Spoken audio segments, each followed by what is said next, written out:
Love is not just looking at each other, it's looking in the same direction. Antoine de Saint Exupery. Do you work with your spouse? Or are you thinking about working with your spouse or significant other? If so, you don't want to miss this episode. We are bringing you practical tips on how to keep the love in your romantic relationship alive when you and your spouse work together in your business every day. Welcome to the Stitched for Success podcast, where we are teaching business and life lessons that will help you launch, grow, or scale your creative business. I am Monica Allen, and I'm a wife, mom, daughter, entrepreneur, author, friend, lifelong learner, and host of this podcast. For over 8 years, I was stuck in corporate and dreamt of escaping. Creating a side hustle with just $700 and having taken the leap over 15 years ago, we have since grown multiple six-figure and seven-figure brands. Being an entrepreneur for over 18 years has afforded me many successes and a few failures. I want to share those with you so you can grow and be successful in your business. Joining me today is my friend, husband, and business partner, Ethan King. We just celebrated our 18th wedding anniversary, which is absolutely crazy to believe sometimes. But we've actually known each other and we've been in business together for over 20 years. So we thought that being that this is the month of love, Valentine's Day is coming up, that we'd share some tips with you all on what we've learned over the past 18 years when working together as business partners and love partners. So, Ethan, you ready? Yeah, let's do it. All right, very good. So we are going to talk about the tips that we each have 3 tips, and I'm going to share Ethan's and he'll explain those, and he'll share mine and I'll explain those. So the first, I'm going to start with Well, just to give people a little bit more background, we did not see each other's tips before this call. So the assignment was I'll send Monica my 3 tips and she'll send me her 3 tips. And then we're going to ask each other about our tips. So we did not collaborate on this beforehand because we wanted to bring it to you fresh and raw. All right. This is very true. So Ethan's first point is make a list of who is responsible for what, business and family / home. Yeah. Okay. So I remember way back in the day when Monica and I did premarital counseling. Um, an assignment that we had, it was a worksheet where it's like, okay, write out a list of duties. And this was like household chores. So let's say taking out the trash, washing the dishes, taking care of the cars, the vehicles.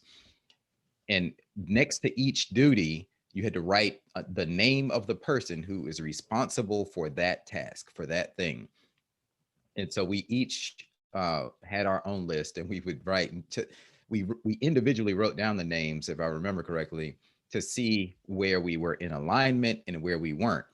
And some of the things we were, and some we weren't.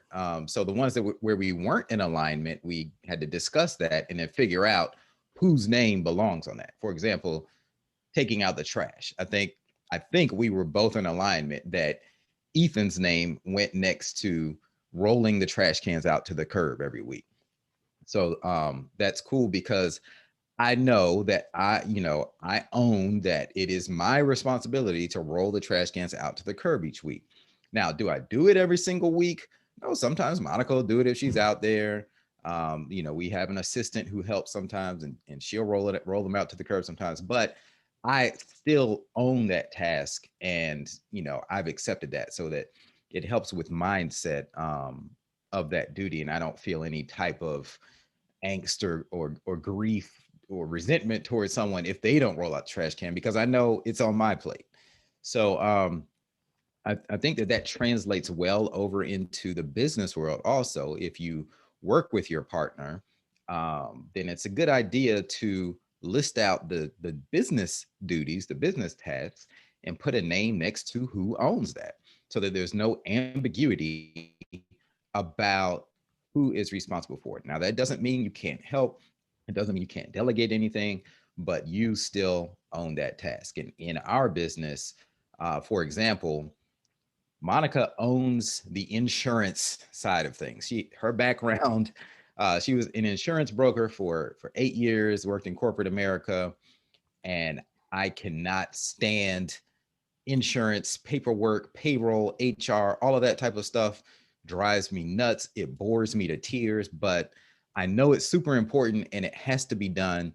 So Monica knows that she is the DR, what we say is the DRI, the directly responsible individual when it comes to that type of insurance, paperwork, payroll, HR, and all that type of stuff. Yeah, I got that covered. So, what was my number one? I don't remember. Did you have any comments on mine? Any? I don't think Okay. so. I mean, I definitely think sometimes, like you mentioned, I'll take out the trash because I'm out there. And I think it works the same in business. If something needs to be done and the other one's able to take care of it, we just do it. Well, ironically, your number one is very similar to this. You said have job descriptions with roles and tasks like you would for any other team member. So I feel like that's pretty much the same thing. You It's want to it's pretty elaborate on that? much yeah, it's pretty much the same thing. Definitely a job description just so everyone knows what they're supposed to be doing is important. And you mentioned me doing the insurance. Well, you are the marketing person. You lead the marketing. That doesn't mean that I don't weigh in on, well, I think we should maybe send out an email about this or that. It doesn't mean that I may or may not weigh in on something in relationship to marketing, but that is you are the DRI on that one. And we both sometimes lean into the other to help those roles get done. So, yeah, Right. definitely. So All I'll jump right. into the number two on yours. Okay. Appreciate what skills and talents your partner brings to the table. Can you elaborate on what you meant by that? I can elaborate on that. I think in the very beginning, when we first started, had we often took each other for granted. We knew what the other did, and we would sometimes take it for granted and not always appreciate the skills that that person brought to the table, because a lot of times it was based on lack of understanding. If you don't actually understand what goes into getting a task done or goes into getting something done, then you may not appreciate the time that it takes to build a website or to send out a marketing email or to broker out insurance. All of those things are so important. And just appreciating all of the work that your partner does, not just at the office, but also at home, because there are going to be different roles there as well. And especially once you add kids to the mix, that's just a whole different thing. So just appreciating everything, and don't be afraid to say, I really appreciate you for doing this. I really appreciate you for, you know, s- standing up and doing this when I wasn't able to. So Mhm. just showing that appreciation for your partner. Yeah, definitely. That's what I was going to tag on there. I think the key word is showing the appreciation, because you can appreciate something all day, but if the other person doesn't know it, then right, it's no good, right? Right, Uh, but exactly.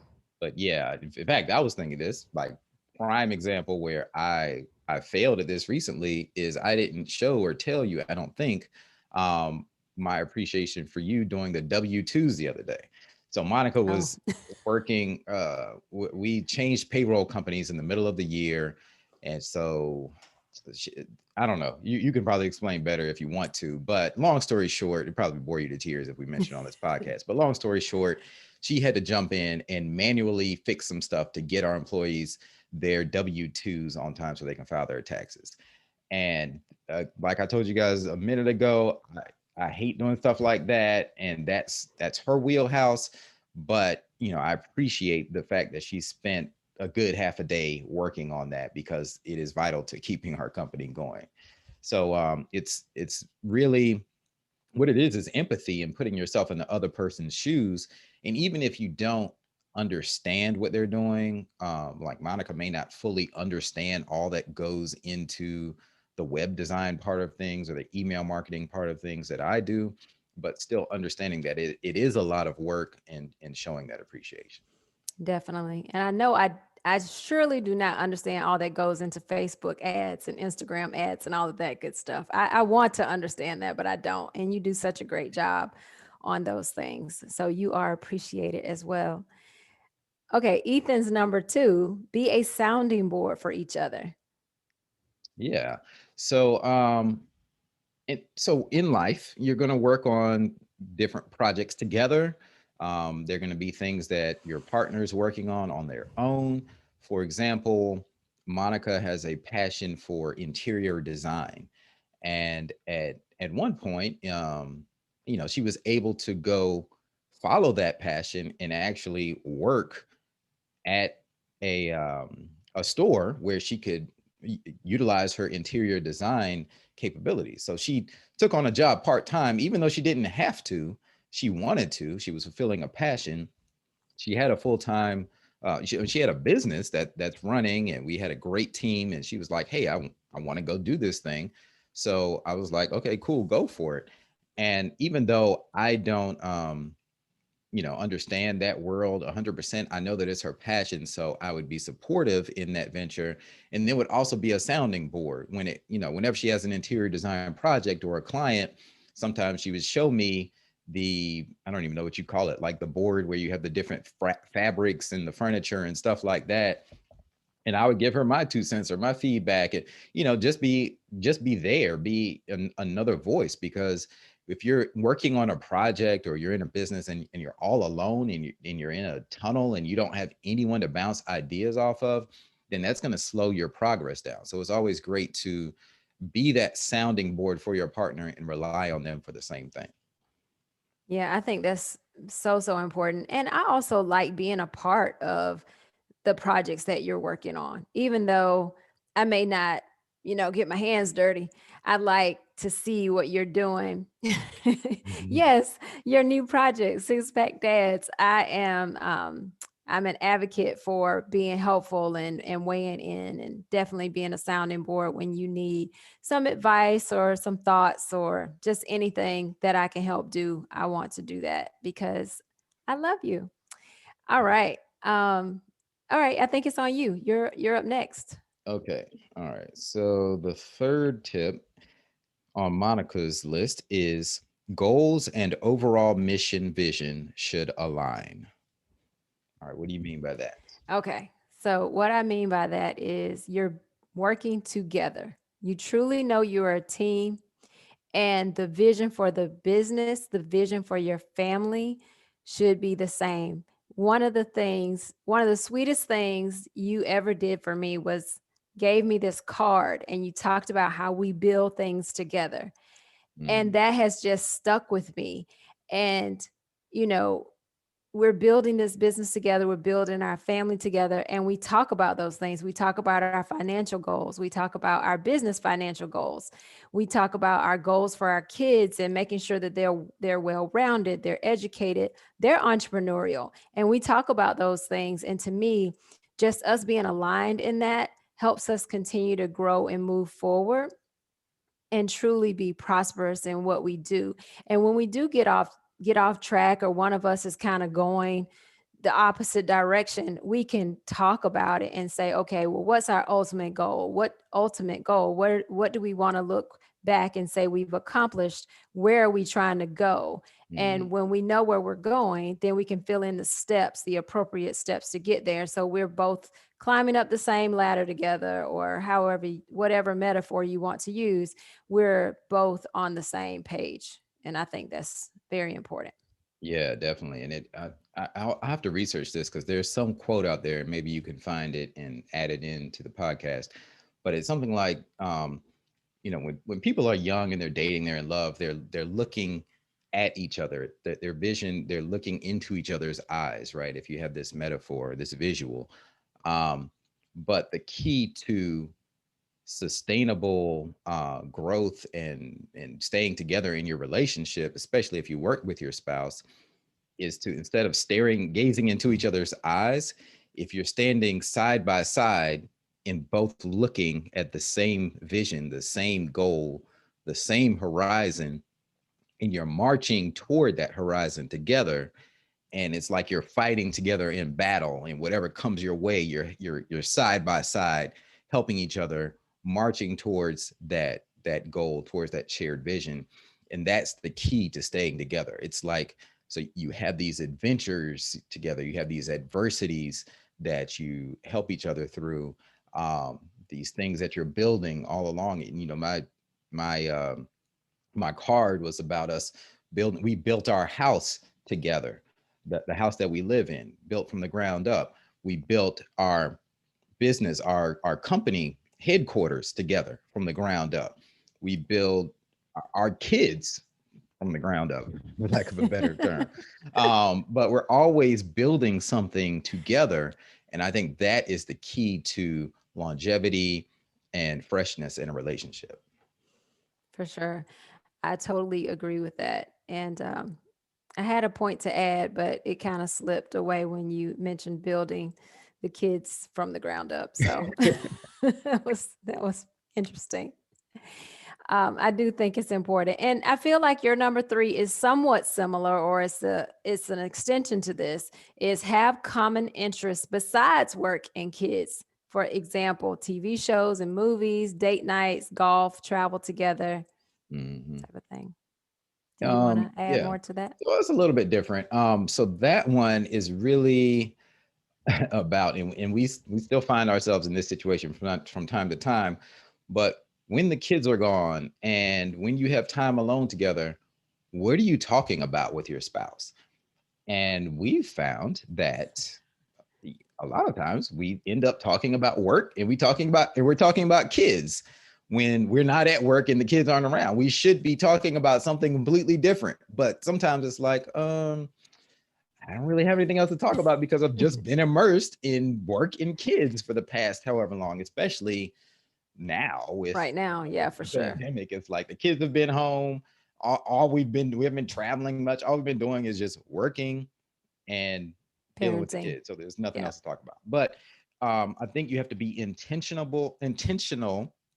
about making sure that you and your spouse do other things so that the conversation can be about things that aren't work related or kids related. So watch a good movie together that you all both can get into and discuss later, or go to a show, maybe reading the same book together or audio book. Monica and I, we used to play golf together. That was fun. We took golf lessons together, and we stopped playing after a while because it became pretty time consuming, Right. but we enjoyed it. We'll get back to Traveling, it. We'll get yeah, we'll back get to back it. to it. Traveling, going on trips together with your spouse without the kids is important, because then you have those memories and those discussion points. Like, we've been lots of places together, Cabo, Costa Rica, and we always have those memories to draw back on and discuss. So it's important that you don't get lost in the shuffle of just working kids. Yes. And I think it's also important to do that because when the kids leave home, when you retire, you want to have something in common to do together. Otherwise, the kids leave and you sell your business or whatever your exit strategy is, and you're looking at a stranger. And Mm-hmm. we don't, I know we've decided we don't want that. We want to know each other and continue to be friends and continue to love each other. So that's really important. And I remember my other point now is when you were talking about looking out at the horizon. It's Mhm. wonderful. It's wonderful to be in love with each other and gaze in each other's eyes, but then you can't see what's coming. You Mm, can't mhm. see what's coming to you from your left or your right, and so it's really important that you are looking forward and you're planning forward, because a vision is key. And with no vision, you can't get anywhere. So you Mhm. have to have vision as an individual, but you also have to have vision as a couple. And I think that is all of those are a winning combination. What do you think? Yeah, no, 100%, 100%. And this has been great. Since you have me as a guest on your podcast, I'm going to take the opportunity to give a shameless plug. And I've decided that this episode is sponsored by Six Pack Dads. As middle-aged guys, it's so easy to get that pop belly when life happens. You're stressed out, especially if you're a busy executive. You got your company, you got your kids, your wife, your family, all kinds of stuff going on. It's easy to put fitness and health on the back burner. But A quote that I live by is, the man who has his health has 1,000 wishes. The man who doesn't have his health has but one. And so that means you can have all the money in the world, all the success in the world, but if you don't have your health, it does not matter. You want to be there to be there for your kids. You want to have that longevity. You want to be able to throw around your kids. I love tossing around my kids. I'm a six-pack dad. I've had a six-pack in some shape, form, or fashion for the past 12 years, and I did not grow up athletic. I didn't really start running until about age 30. I'm 42 years old now. Last year, I was on the cover of Best Self Atlanta magazine for Over 40 and Fabulous. I won the contest, and that inspired me to help some of my friends and family members who are also middle-aged busy guys to get in shape. So I developed a program that helps people get a six-pack in 6 weeks. And you can learn more about it at sixpackdads.com. And I will say, though, I may be a bit biased, but you don't look 42. You really don't. You look great. And so thank you so much for joining me on this episode today. I truly appreciate all that you do. I appreciate you as a husband, a dad, a business partner, all of that. So know that you are appreciated, and happy early Valentine's Day. Thanks. I appreciate you too. This has been fun. All right. Thanks.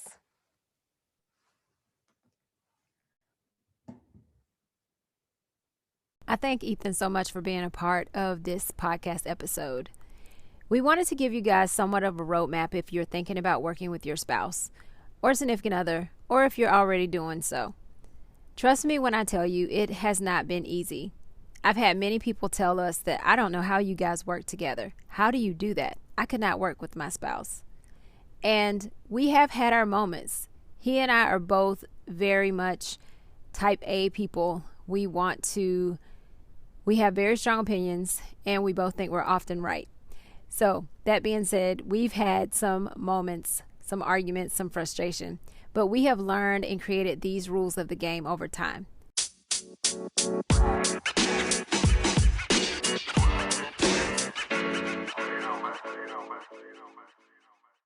Thank you so much for listening to the podcast today. Just to quickly hit on the tips, because we do think that putting your relationship first is so important. First, you want to make a list of who is responsible for what at home and in the business. Job descriptions, even for each of you, is key. 2, be a sounding board for each other. You also want to have common interests besides working kids. Appreciate each other and say it out loud. And lastly, have a common vision for your business and your family. Stay committed to building on that together. I would love to hear your tips if you work with your spouse, or if this is helpful to you in any way, let me know. You can reach me on Instagram at stitch4success, or email me at stitch4success@gmail.com. Don't forget, for those dads out there who would love to get that six-pack or just get fit, go check out sixpackdads.com and add your name to the wait list for the next challenge. As we talked about sounding boards and support for each other's projects, though I'm not a dad, I am currently taking part in Ethan's Six-Pack Dad Challenge because I want to become a six-pack mama. I hope you enjoyed this episode. I would greatly appreciate it if you would pop over to Apple or Spotify to rate, leave a review, and subscribe to the podcast. Take care of yourself and have a great one.